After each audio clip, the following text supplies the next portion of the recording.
За өнөөдөр та бүхэндээ би богино хугацаанд үр төлбөрийн бүртгэлийн талаар орох болно. За богино хугацаанд үр төлбөртэй холбоотой гол стандартууд бол Нягтлан бод бүртгэлийн олон улсын стандарт 1 санхүүгийн айлангийн төлөөлөл энэ БУС 37 нөөц болцсогүй үр төлбөр ба болцсогүй хөрөнгө энэ БУС 12 орлогын албан татвар энэ БУС 19 ажилчдын тэтгэвэр тэтгэмж гэсэн төлбөрт гол стандартууд бол үр төлбөртэй холбоотой бүртгэдэг. За үр төлбөр гэдэг нь болохоор юу юм бэ гэхээр өнгөрсөн ажил гүйцэтгэх буюу үйл явдлын үр дүнд ирээдүйд бусад аж ахуйн нэгж байгууллагад хөрөнгөө шилжүүлэх эсвэл үйлчилгээ үзүүлэх үүрэг хариуцлага бол үр төлбөр юм аа. За үр төлбөрүүд дараах шинжийг агуулж байдаг. Үүнд үр төлбөр хариуцагчийн хувьд зайлсхийх боломжгүй үүрэг хариуцлага, хоёрдугаарт нь үүрэг хариуцлагыг үүсгэж буй ажил гүйцэтгэх гарсан байна. Одоогийн үүрэг хариуцлага нь мөнгө, бараа, ажил үйлчилгээг ирээдүйд шилжүүлэх эсвэл ашигласнаас барагддаг гэх мэт үндсэн 3 онцлог шинжтэй юм аа үр төлбөр нь. За үр төлбөрийн дотор нь хугацаагаар нь богино болон урт хугацаад гэж ангилдаг. Ингээд балансад тусгах гол шалгуур нь бол үр төлбөрийг 1 жилийн дотор барагдуулах эсгээл хамаарах боловч ихэвчлэн практик үйл ажиллагааны чиглэлээс хамаарна болов тогтоодог. За тэгэхээр үйл ажиллагааны цикл гэдэг нь өөрөө юу юм бэ гэхээр үйлдвэрлэлийн эхлэлийн цэгээс буюу үйлдвэрлэлд ашиглах хүчин зүйлсийг авахаас эхлэн бүтээгдэхүүнийг борлуулж мөнгөн орлох хэрэгжих хүртэлх хугацааг бол үйлдвэрлэлийн цикл гэж байгаамаа. За дараагийн асуудал болохоор богино хугацаанд үр төлбөрийг үндсэн 3 ангилалд тодорхой үр төлбөр, тооцоолсон үр төлбөр, болцсохгүй үр төлбөр. Тэгэхээр би энэ 3 үндсэн ангилалд гол нарийн тооцоололыг цөөн тооны үр төлбөрийн жишээг бол тайлбар бодолцоотойгоор хүргэх болно. За нэгдэх тодорхой үр төлбөр. За тодорхой үр төлбөр гэдэг нь юу юм бэ гэхээр гэрээ хэлцлэр төлөгдөх дүн нь тодорхойлогдсон, хизээ хүнд төлөгдөх нь тодорхой байдаг үр төлбөр. Тухайлбал дансны өглөг, цалингийн өглөг гэх мэтлэн үндсэн үйл ажиллагаатай холбоотой үр төлбөрүүд байгаа. За тэгэхээр үүнээс нэг жишээ болохоор дансны өглөгийг аваад үзээ тодорхой үр төлбөрүүдийн нэг жишээ. Дансны өглөг нь болохоор бизнесийн хэвийн нөхцөлд зээлэр худалдан авсан бараа үйлчилгээнд төлөх ёстой дүн. Тэгэхээр энэ дансны өглөгийг бүртгэх 2 арга байдаг. Нягтлан бод бүртгэл нийт дүнгийн болон цэвэр дүнгийн арга. За нийт дүнгийн арга нь болохоор дансны өрийг төлөгдөх нийт дүнгээрээ бүртгэдэг болвол цэвэр дүнгийн арга нь хөнгөлтийн хассан дүнгээрээ бүртгэдэг болвол онцлогтой юм аа. За жишээ энэ дансны өрийг бүртгэх 2 жишээ. Нийт дүнгийн арга болон цэвэр дүнгийн аргыг харьцуулаад. За нэгтгэл компани 14 оны 10 сарын 1-нд бэлэг компаниас 24200 төгрөгийн бүтээгдэхүүнийг 2.10 N45 нөхцөөр худалдан авав. За журналын бичлэгт нийт дүнгийн аргатай бэлэн бүтээгдэхүүний дебет дансны өрийн кредитэд 24200 гэтэл цэвэр дүнгийн арга нь болохоор 24200 буюу нийт төлөгдөх дүнгээс 2% хөнгөлтийг хассан 98%-аар бүртгэж 23716 төгрөг бүртгэж цэвэр дүнгийн арга нэггээр ялгаатай. За дараа нь 14 оны 10 сарын 7-нд бэлэг компани өрөөс 14000 төгрөгийг төлсөн. За тэгэхээр 10 сарын 1, 10 сарын 7 гэдэг чинь хөнгөлтийн хугацаа буюу 10 хоног дотроо багтаж байгаа учраас 2% хөнгөлтийг нийт дүнгийн аргатаар эдлэнэ. За тэгэхээр энэ бол дансны өр болохоор 14000-аар буурна. Төлөгдөж байгаа дүнд хамаарах 2% хөнгөлөлт нь 280. Ингээд бэлэн бүтээгдэхүүний кредит, мөнгөний кредитэд 2% хөнгөлтийг хассан дүн 13720-аар бол бүртгэх хүчилт хийж байгаа юм. За бэлэн бүтээгдэхүүний кредит гэж бичлэг хийж байгаа нь энэ байнгын системийг ашиглаж байгаа учраас бол ингэж бүртгэсэн. Цаг үеийн систем байсан бол үүнийг худалдаа авалтын хөнгөлт амсанд болоод бүртгэх бол учиртай. За цэвэр дүнгийн арга дээр өмнө анх бүртгэхдээ 2% хөнгөлтийг хассан дүнгээр бүртгэсэн учраас шууд 14098%, 13720 төгрөгөөр дансны өрийн дебет мөнгөн хөрөнгөний кредитэд бол цэвэр дүнгийн аргаар бичиж байна. За 14 оны 10 сарын 25-нд бэлэг компани үлдэгдэл өрийг төлсөн. 10 сарын 25 гэдэг маань иргэд өөрөө нэгэн давсан 10 хоногийн хөнгөлтийн хугацаа нь бол хэтэрсэн учраас ямар нэгэн худалдаа авалтын хөнгөлт үзүүлэхгүй. Тэгэхээр нийт дүнгийн аргатай шууд үлдэгдэл үр болох 24200-аас 14000-ыг хассан 10200 төгрөгөөр дансны өрийн дебет, мөнгөн хөрөнгөний кредитэд 10200 гэж байгаа. За цэвэр дүнгийн аргад өмнө нь болохоор 10200 төгрөгийг хөнгөлтийг хассан дүнгээр бичсэн учраас одоо үүнийхээ буцаах хүчлэлтийн алдагдсан худалдаа авалтын хөнгөлт дансны өрийн кредитэд 204 10200-гийн 2% гэж бичнэ. 10200. Ингээд дансны өр маань алдагдсан 2% хөнгөлтийг нэмсэн дүн учраас одоо дансны өр 10200 мөнгөн хөрөнгөний кредитэд 10200 болоод бичдэг бол онцлогтой юм а. Дансны өрийг бүртгэх нийт дүнгийн болон цэвэр дүнгийн аргын ялгаа болоод үүн дээр байгаа юм а. За дараагийн тодорхой үр төлбөрийн жишээ нэг жишээ авсан. Энэ бол ногдол ашигын өглөг ногдол ашиг. За ногдол ашиг гэдэг нь өөрөө хувьцаа эзэмшигч болон хувь нийлүүлэгчтэй тухайн компани төлөөлөн удирдах зөвлөлөө шийдвэрлсэн үед ногдол ашигыг бүртгэдэг. Ингэхдээ ногдол ашигын бүртгэлд олгогдсон үед ямар журналын бичлэг хийхээ, зарласан үед ямар журналын бичлэг хийх гэсэн хоёр хувилбар хийгддэг. За нэгдүгээрт нь зарласан үед хуримтлагдсан ашиг дансны дебитээс ногдол ашигын өглөг дансны кредитэд ямар хэмжээний ногдол ашигыг хувьцаа эзэмшигчтэй өгөх юм бэ гэсэн тэр дүнгээр бол бичлэлт хийдэг. Олгох үедээ болохоор ногдол ашигын өглөг дансны дебитээс мөнгө эсвэл бусад хөрөнгөний кредитэд тодорхой шилжүүлэх ёстой дүнгээр бол бичдэг. Бусад хөрөнгө гэдэг нь болохоор ногдол ашигыг бол яг зөвхөн мөнгөөр өгдөггүй, бусад хөрөнгөөр бол өгч болдог. Тийм учраас бусад хөрөнгө гэдэг дансыг бол бичсэн байна. За дараа нь болохоор тодорхой үр төлбөрийн дараагийн жишээ нэмэгдсэн өртгийн албан татварын өглөг. За манай хуулийн нэмэгдсэн өртгийн албан татварын хууль заасны дагуу болохоор бусдад үзүүлсэн ажил үйлчилгээ борлуулсан бараа бүтээгдэхүүндээ тодорхой хувиар ногдуулан авч улсын төсөв төлөх татварыг болохоор нэмэгдсэн өртгийн албан татвар гэж байна. За энэ жишээг болохоор энэ татварын жишээн дээр болохоор авсан жишээ болохоор Ванду компани нөөц төлөгч бөгөөд 2008 оны 10 сард нийт 2,882 мянган төгрөгийн борлуулалт хийсэн. Бусдаас нэмэгдсэн өртгийн албан татвартай худалдан авсан барааны дүн сая 562 мянган төгрөг бол тус компани 2008 оны 10 сард төлөх нэмэгдсэн өртгийн албан татварыг тооцож журналын бичлэгтээ хийвэ. За эхлээд борлуулалт олон худалдаа авалтын дүнгээс бол яг нэмэгдсэн өртгийн албан татвараа бол яг тодорхойлох буюу салгах хэрэгтэй.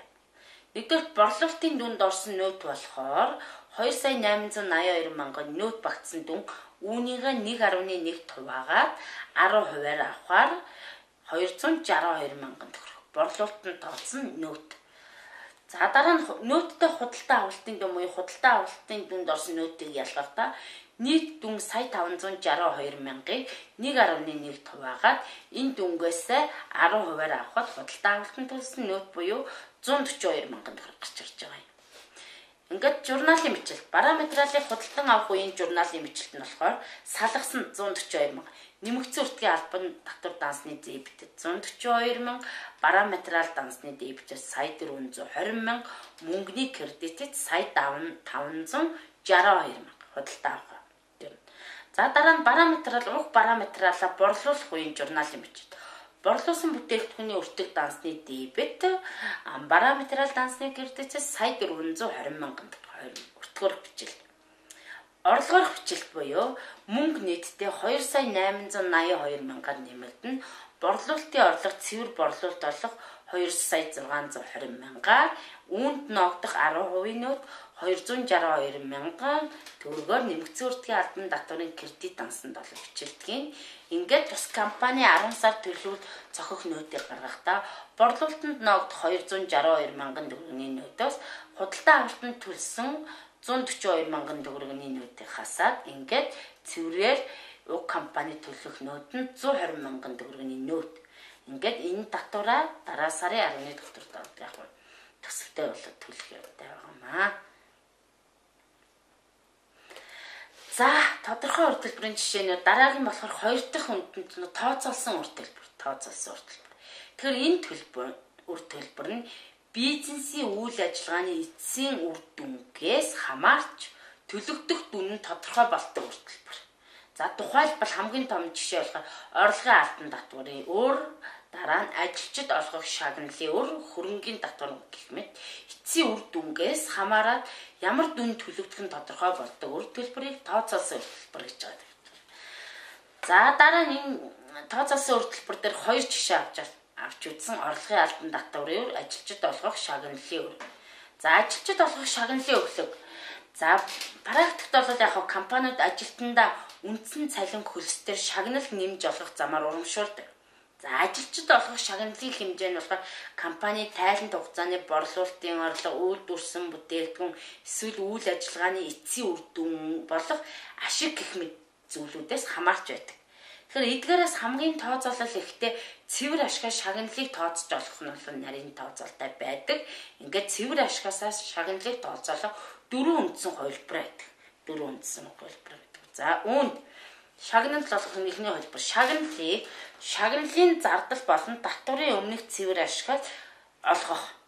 Тэгэхээр томьёон шагналыг хэрхэн тооцоолох юм бэхээр шагнал тэнцүү ашгийг үржихэн шагналын хувь.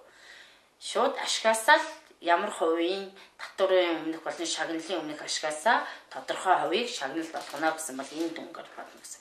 За 2 дахь хувилбар бол татварын өмнөх шагналын зардлын дараах цэвэр ашгаас шагнал тооцох. Тэгэхээр шагналыг гаргахдаа юу гэх юм бэхээр ашгаасаа шагналаахаас нь уг дүнгээсээ шагналын хувиар тооцоод олгох шагналын хэмжээ гаргаж ирнэ. Яагаад гэвэл татварын өмнөх шагналын дараах гэсэн учраас. За 3 дахь хувилбар болохоор шагналын зардлын өмнөх татварын дараах цэвэр ашгаас шагнал тооцох. Шагналын зардлын өмнөх татгсан хэрнээ татварын дараах цэвэр ашгаас шагнал тооцох. Тэгэхээр шагнал тэнцүү ашгаасаа татварыг хасна, үүнийгээ шагналын хувиар үржүүлнэ гэсэн. За 4 дахь хувилбар шагналын зардал болон татварын дараах цэвэр ашгаас шагнал тооцох. Ингээд ашгаасаа шагналыг хасна, татварын дараах гэсэн учраас бас татвараа хасна. Ингээд энэ хоёрыг хасна дүнгээсээ шагналын хувиар үржүүлээд олгох шагналын хэмжээ гаргаж ирж байгаа. За энэ доотлолт болгоно томьёон товчоос нь шагналын хэмжээ А ашиг, В шагналын хувь, Т татварын түвшин. За тэгэхээр шагналын зардал нь болохоор ашгаас хасагдах зардал учраас орлогын албан татвар дараах байдлаар тооцоолно. Татварыг гаргахад ашгаасаа шагналыг хасаад үүнийг татварын хувиараа үржүүлж болол яах вэ? Татварын хэмжээг бол тооцоолох юм аа. За энэ дараагийн бодлого болоход жишээн дээр болохоор энэ 4 хувилбаруудаас хамгийн тооцоолол ихтэй буюу 4 дахь хувилбар шагналын зардал болон татварын дараах цэвэр ашигаас шагнал тооцох үеийн хувилбарыг жишээ бодлогоноор тайлбарлая. За Алта компани шагнал болон татварын дараах цэвэр ашигаас шагналыг тооцдог. Шагнал болон татварын өмнөх ашиг нь 2 сая 400 мянган төгрөг. Үүний шагналын хувь нь болохоор 5% бөгөөд татварын түвшин 20% гэвэл шагналын зардлыг дараах байдлаар тооцоолно. Тэгэхээр шагнал гэдэг маань өөрөө ашгаас хасхан шагнал хасхан татвар үржих нь В буюу 4 дахь томьёо. Татвар нь өөрөө яагаад гэвэл тооцоолох томьёо нь шагнал өөрөө татвараас ашиглах зардал учраас татварын тооцоол нь ашгаас хасхан шагнал үржих нь татварын хувь гэсэн нь бол яг 2 дахь тэглэлийг ашиглаад орлуулахад бол ийм гар ингээд тооцоолыг хийгээд бодоод шатлалаар гаргаж ирэхэд уг компани олгох шагналын хэмжээ 92,300 төгрөг. 2 сая 400 мянган төгрөгийн шагнал болон татварын өмнөх ашгаас шагнал болон татварыг хасаад түүний 5% шагналыг тооцоод 92,300 төгрөг гарч ирж байгаа. Ингээд тооцоолсон шагналын хэмжээгээр ямар журналын бичлэг хийх юм бэ гэхээр шагналын зардлын дебет, шагналын өглийн кредитэд 92,300 төгрөг гэж болоод бичих юм аа. За тооцоолсон үр төлбөрийн жишээ энэ эхний жишээ. За хоёр дахь жишээ орлогын албан татвар. Орлогын албан. За энэ бол нэлээд онцлогтой нэг стандарт буюу нэгтлэн бод хүртгэлээ олон улсын стандарт 12-оор бол яг хөтлөгдөж явдаг. За яагаад энэ онцлогтой юм бэ гэхээр аж ахуйн нэгжийн санхүүгийн тайлангаар илэрхийлэгдсэн татварын өмнөх ашиг нь татвар ногдуулах суурь болохгүй. Санхүүгийн тайлан орлогын албан татварын тайлан бэлтгэх зорилго, баримталд байгаа зарчим өөр байдгаас хамаарат зөрүү үүсдэг. Энэ зөрүү хоёр ангилдаг. Байнгын зөрүү, төр зөрүү. За тэгэхээр нэгдүгээр байнгын зөрүү гэж юу юм бэ гэхээр стандартын дагуу санхүүгийн тайланд орлого зардал гэж хүлээн зөвшөөрөгдөг боловч манай улсын аж ахуйн нэгжийн орлогын албан татварын хуулиар аж ахуйн нэгжийн тайланд татвар ногдох орлогод тооцогдохгүй орлого, татвар ногдох орлогоос хасагдахгүй зардал байхад ирээдүйн энэ зааснаас ирээдүйн татварын өглөг зардалт нөлөөлөл үүсгэхгүй байгаа зүрх байнгын зүрх зөвхөн тухайн тайланд хугацаанд л нөлөөлөл үзүүл. Ирээдүйн татварын өглөг болно. Ирээдүйн татварын зардалт нөлөөлөл үзүүлэхгүй байгаа бол байнгын зүрх гэж үздэг. За байнгын зүрх дараах тохиолдлуудад үүснэ. За нэгдүгээрт нь татварын зорилгоор татвар ногдох орлогод хамаарахгүй санхүүгийн тайлангийн зорилгоор татварын өмнөх ашгийг нэмэгдүүлсэн орлого. За тусгайлсан хувь хэмжээгээр татвар ногдуулдаг орлого, татвар нь суудгагдсан орлого гэх мэтчлэн орлогод байж болно. За дараа нь хоёр дахь нь болохоор санхүүгийн тайлангийн зорилгоор татварын өмнөх ашгийг бууруулсан ч татвар ногдуулах орлогоос хасагдахгүй зардал. Хуулийн заасан зардал. Тухайлбал хязгаарлалтаас хэтэрсэн зардал, баримтаар нотлогдоогүй зардал, чөлөөлөгдөх орлогод хамаарах зардал гэх мэт зүйлүүдээс бол үүснэ. За дараагийн 3 дахь байнгын зөрүү үүсэх тохиолдол болохоор аж ахуйн нэгжийн орлогын албан татварын хуульд заасан хөнгөлөлт чөлөөлт идэх үед бол энэ 3 үндсэн тохиолдлоор байнгын зөрүү үүсдэг. За нөгөө хоёр дахь буюу төр зөрүү. За төр зөрүү ямар учиртай, ямар тохиолдолд гардыг бэ гэдэг нь чухал. Санхүүгийн болон орлогын албан татварын тайланд ажил гүйлгээ хүлээн зөвшөөрөх арга цаг хугацааны ялгаанаас үүсэх буюу ирээдүйн тайланд үеүүдийн татварын зардал өглөгт нөлөөлөх зөрүүг төр зөрүү гэдэг. Байнгын зөрүү бол ирээдүйн татвар болно өглөгт нөлөөлөхгүй байсан бол төр зөрүү нь ирээдүйн татварын зардал өглөгт нөлөөлдөг онцлогтой гамаа. За санхүүгийн тайлангийн татварын өмнөх ашиг болон орлогын албан татварын тайлангийн татвар ногдуулах орлогын хооронд үүсэж байгаа төр зөрүү нь татварын өглөг зардлыг цаг хугацааны хувьд хойшлуулах тул хойшлогдсон татварын хөрөн өглөгийг үүсгэдэг. Төр зөрүүнээс хойшлогдсон татварын хөрөн өглөг бол үүсдэг гэсэн үг. За төр зөрүү дараах тохиолдолд үүснэ. Орлого нь санхүүгийн тайланд хүлээн зөвшөөрөгдсөн ч ирээдүйн тайлангийн үед татвар ногдох орлогоор хүлээн зөвшөөрөгдөх. За хоёр дахь нь болохоор орлого нь татвар ногдох хүлээн зөвшөөрөгдсөн ч ирээдүйн тайлангийн үеүүдэд санхүүгийн тайланд хүлээн зөвшөөрөгдөх. Гурав дахь нь санхүүгийн тайландах зардал буюу гарц нь дараа тайланд хугацаанд татвар ногдох орлогоос хасагдах зардлаар хүлээн зөвшөөрөгдөх. Дөрөв дэх тохиолдол нь татвар ногдох орлогоос хасагдах зардал нь дараа тайланд хугацаанд санхүүгийн тайландах зардал буюу гарц хүлээн зөвшөөрөгдөх гэсэн дөрвөн тохиолдлоос төр зөрүү үүсдэг. За төр зөрүүг татвар ногдох төр зөрүүг хасагдах төр зөрүү гэж ангилна. За төр зөрүүг үүсгэж байгаа хөрөн үр төлбөрийн дансны дүн болон татварын суурь хоёрын хооронд үүсч буй зөрүү нь зөрүү нь ирээдүйн тайланд үед татвар ногдуулах орлогыг нэмэгдүүлэх ирээдүйн тайланд үед татвар ногдуулах орлогыг нэмэгдүүлэх нөлөөлөл үзүүлэх байвал түүнийг татвар ногдох төр зөрүү. Татвар ногдох төр зөрүү гэнэ. Ингээд татвар ногдох төр зөрүүнээс үүсч байгаа татварын нөлөөллийг хойшлогдсон татварын өглөг дансанд бүртгэдэг. Ногдох зөрүүнд үүснэ хойшлогдсон татварын өглөг дансанд бүртгэдэг. За бэд нь төр зөрүүг үүсгэж байгаа хөрөнгө үр төлбөрийн дансны дүн болон татварын суурь хоёрын хооронд үүсч буй зөрүү нь энэ зөрүү нь ирээдүйн тайланд үед татвар ногдуулах орлогыг бууруулах энэ маш чухал. Нөгөөх нь болохоор нэмэгдүүлэх гэж байна. Бууруулах нөлөөлөл үзүүлж байвал үүнийг хасагдах төр зөрүү гинэ. Хасагдах төр зөрүүнээс үүсч буй татварын нөлөөллийг хойшлогдсон татварын хөрөнгөөр бүртгэнэ. Хасагдах төр зөрүүнээс үүсч байгаа зөрүүг хойшлогдсон татварын хөрөнгөөр бүртгэдэг. За саяны энэ жишээгээр хураангуулсан байгаа. Хэрвээ бүртгэлийн суурь нь татварын сууриас их байх юм бол хасагдах төр зөрүү үүснэ. Хасагдах төр зөрүүнээс хойшлогдсон татварын хөрөнгө үүснэ. Эсвэргээрээ бүртгэлийн суурь нь татварын сууриас бага байх юм бол ногдох зөрүү үүсээд татвар ногдох төр зөрүүнээс хойшлогдсон татварын үр үүснэ. За хойшлогдсон татварын хөрөнгө өглөг дансыг ямар бүртгэх үеийн журналын бичлэгт нь. За татвар ногдох төр зөрүү үүссэн үед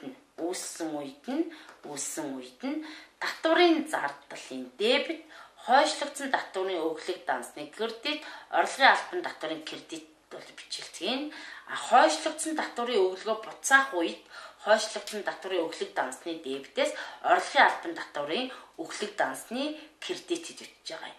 Яагаад гэвэл өөрөө татвар ногдох төр зөрүү маань ирээдүйн татварын өглөгийг бол яг нэмэгдүүлж өгдөг гэсэн тийм. За хасагдах төр зөрүү үүссэн үед нь орлогын албан татварын зардлын дебет хойшлогдсон татварын хөрөнгө дансны дебет энэ хоёрын нийлбэрээр орлогын албан татварын өглөг дансны кредит гэж байна. За хойшлогдсон татварын хөрөнгийг буцаах буюу бууралтыг бүртгэх үед орлогын албан татварын зардлын дебет хойшлогдсон татварын хөрөнгөд бол яг бүртгэдэг бол онцлогтой юм аа. За жишээ Б компани 12 онд татварын өмнөх ашиг нь 3 сая 600 мянган төгрөг ба дараах төр зөрүүсэн баталгаа засварын зардал 2012 онд 147 мянгаар тооцоол бүртгэсэн. Тайланд хугацаанд мөнгөөр төлөгдсөн засварын зардал нь 451 мянга. 450. За тэгэхээр бүртгэлийн зорилгоор зардал болохоор 147 мянга. Бүртгэлийн суурь гэсэн. Татварын зорилгоор зардал буюу татварын суурь нь 451 мөнгөөр төлөгдсөн дүнгээр татвар ногдуулах орлогоос хасагдана. Тэгэхээр энэ хоёрын зөрүүнээс ногдох төр зөрүү шүү. Ногдох төр зөрүү 304 мянга. Ногдох төр зөрүүнээс хойшлогдсон татварын үр үүснэ. Ингээд энэний ногдох төр зөрүүний 10% энэ нь бол яг 10 330 мянга 400 гэж байна. За татвар ногдуулах орлогыг тооцооны энэ дээр байна. Татварын өмнөх ашиг нь 3 сая 640 мянга нэмэх нь бүртгэлийн зорилгоор засварын зардлыг нэмж өгнө. Яагаад гэвэл энэ нэмэгдсэн байгаа учраас буцаагаад бол яг хасагдсан байгаа учраас буцаад нэмж өгнө. За дараа нь татварын зорилгоор засварын зардал 451 мянга хасаж өгнө. Ингээд татвар ногдуулах орлого нь 3 сая 336 мянга. Ингээд энэний 10%-аар тайланд хугацааны татварын өр буюу 333 мянга 600 төгрөг байна. Ингээд тайланд хугацааны цэвэр ашиг нь 3 сая 2400. Журналын бичлэг. Татварын зардал. Татварын өмнөх ашигын 3 сая 640 мянгагийн 10% 364 мянга. Хойшлогдсон татварын үр 30 мянга 400, татварын өглөг 333,600 төгрөгөөр журналын бичлэг гэж юм аа. Энэ болвол ноогдох төр зүрөө үүсэх үеийн журналын бичлэг юм аа. За жишээ 2. А компани 2012 оны 1 сард 12 сая 600 мянган төгрөгийн өртөгтэй тоногдох хөрөмжийг татврын зорилгоор 10 жил шолон шугамын аргаар бүртгэлийн зорилгоор 8 жил ашиглах ба жилүүдийн нийлбэрийн аргаар илэгдэл байгуулна гэж үзсэн. 12 оны татврын өмнөх ашиг нь 4 сая 260 мянган төгрөг. 4 сая 260 мянган. Тэгэхээр бүртгэлийн зорилгоор илэгдэл маань 2 сая 800 тооцоолол хийх гэж гарч ирж байгаа. Татврын зорилгоор илэгдэл маань сая 260 мянган. Тэгэхээр бүртгэлийн зорилгоор илэгдлийн хоёрын зөрүүгээр хасагдах төр зөрүү үүснэ. Хасагдах төр зөрүү сая 540 мянган төгрөг. Хасагдах төр зөрүүнээс хойшлогдсон татврын хөрөнгө 10% нь 154 мянган төгрөг өсөж байна. За өмнөхтэй адилхан татврын өмнөх ашиг нь 4 сая 260 мянга байсан. Нэмэх нь бүртгэлийн зорилгоор хасагдсан байгаа илэгдэл болох 2 сая 800-аа нэмэж өгнө. Татврын зорилгоор илэгдэл хасагдах ёстой сая 260 мянга хасаж өгнө. Ингээд тохируулсан татвар ногдуулах орлого нь 5 сая 800 мянга. Үүний 10%-аар орлогын албан татврын өөрөөр 580 мянга, цэвэр ашиг нь 5 сая 220 мянган төгрөг. Журналын бичлэг. Татврын зардал 4 сая 260 мянган 10% 426 мянга. Хойшлогдсон татврын хөрөнгө 154 мянга дебет талдаа энэ хоёрын нийлбэр 580 буюу орлогын албан татврын өглөг 580 мянган төгрөгөөр журналын бичлэг хийнэ. За 3 дахь жишээ. Болцсогүй өглөгийн 3 дахь жишээ. Болцсогүй. Богино хугацаат өртөлбөрийн 3 дахь жишээ болцсогүй өглөг. За болцсогүй өглөг гэдэг нь юу юм бэ гэхээр энэ нь ирээдүйд гарч болох гар заас хамаарна. Гарч болох гар заас хамаарна үүсэх үр төлбөр. За дараах нөхцөл бүрдсэн үед болцсогүй үр төлбөрийг хүлээн зөвшөөрч бүртгэл тусгадаг. За үүнд ирээдүйд тухайн үр төлбөр үүсэх магадлал өндөртэй. Хоёрдугаарт нь магадлал өндөртэй. Ирээдүйн гарц буюу үр төлбөрийн дүнг уул үндэстэй тооцож болох үед энэ хоёр нөхцөл биелсэн үед богино хугацаат болцсогүй үр төлбөрийн хэсэгт бол яг тусгана гэсэн үг. За болцсогүй үр төлбөрийн жишээ шүүхийн зарга, байгалыг нөхөн сэргээх, бусдын үрийн баталгаа, худалдан авчид үзүүлэх, урамшуулал, шагналын нөөц, бүтээгдэхүүний баталгаа гэмтэлтэй холбогдсон үүсэх үр зэрэг бол ордог. Эдгээрээс нэг жишээ буюу бүтээгдэхүүний баталгаа засварын жишээг бол авч үзье. За баталгаа засварын зардлыг бүртгэх хоёр арга байдаг. Мөнгөн сүрт болон акрет сүрт арга. Мөнгөн сүрт арга нь болохоор баталгаа засварын зардал хизээ бодитоор төлөгдөж мөнгөөр гарах үед нь уг дүнг бол яг зардал бичдэг. Акрет сүрт арга нь болохоор урьдчилан тооцоод нөөц байгуулад баталгаа засвар гарах юм бол уг нөөцөө бууруулж өгдөг бол яг арга байхамаа. За акрет сүрийн аргыг тооцсон баталгаа засварын зардлыг тооцдоо буцаж ирэхээр тооцсон бүтээгдэхүүний хэмжээг үржих нь уг бүтээгдэхүүний буюу нэгд бүтээгдэхүүн ноогдох засварын зардлаараа үржүүлж бол нийт тооцсон засварын зардлаа гаргаж ирдэг. Ингээд Буурлууд компани жишээн дээр авч үзье. Буурлууд компани 2014 онд 1600 ширхэг компьютерийг 550 мянган төгрөгөөр борлуулсан бөгөөд баталгаа засварын хугацаа 2 жил. Дунджаар борлогдсон бүтээгдэхүүний 8% баталгаат хугацаанд засварлахаар ирдэг. Нэг компьютерт ойролцоогоор 25 мянган төгрөгийн засварын зардал гардаг. За энэ онд бол тайлан хугацаанд бодиттойгоор сая 500 мянган төгрөгийн засварын зардал гарсан байна. За нөгөө хоёр арга харьцуулна. Мөнгөн сүрт болон акрет сүрт арга. 2014 онд гарсан засварын зардлыг бүртгэх мөнгөн сүрийн үед болохоор мөнгөөр төлөгдсөн сая 500 болохоор баталгаа засварын зардал бүртгэж байна. Ингээд мөнгө, материал, цалин дансны кредитээс бичлэлт хийж байна. Харин аккурат сүрт арга нь болохоор зардал биш баталгаа засварын өглөг данснаа бууруулна, мөнгө болно, материал, цалин дансаа бол яг бууруулж өгнө. За дараа нь 2014 оны 12 сарын 31 нь 14 оны 12 сарын 31 нь баталгаа засварын зардлын өрийг урьдчилан тооцоолох.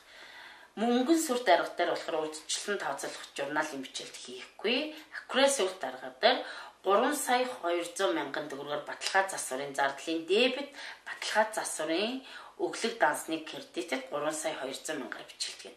За 3 сая 200 мянгаыг хэрхэн тооцоолсон бэ? Доор тайлбарласан байна.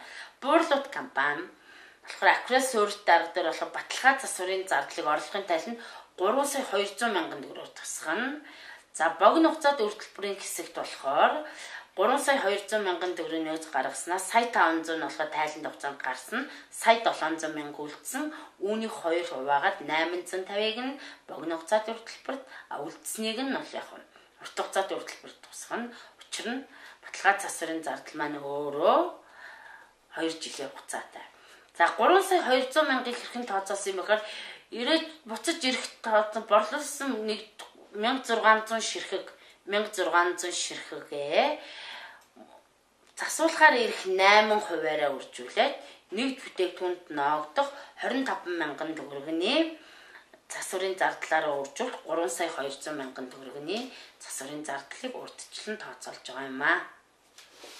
За тэгэхээр баталгаа засвар 3 сая 200 мянган төгрөг маань хэрхэн гарсан бэ гэхээр 1600 ширхэг компьютер борлуулсан. Үүний 8% тайланд хугацаанд шилжиж ирдэг. Ингээд нэг компьютерыг зархад дунджаар 25 мянган төгрөгийн зардал гардаг. Тооцоолоход 3 сая 200 мянган төгрөгийн зардал гарч байгаа маа. За анхаарал тавьсан та бүхэнд баярлалаа.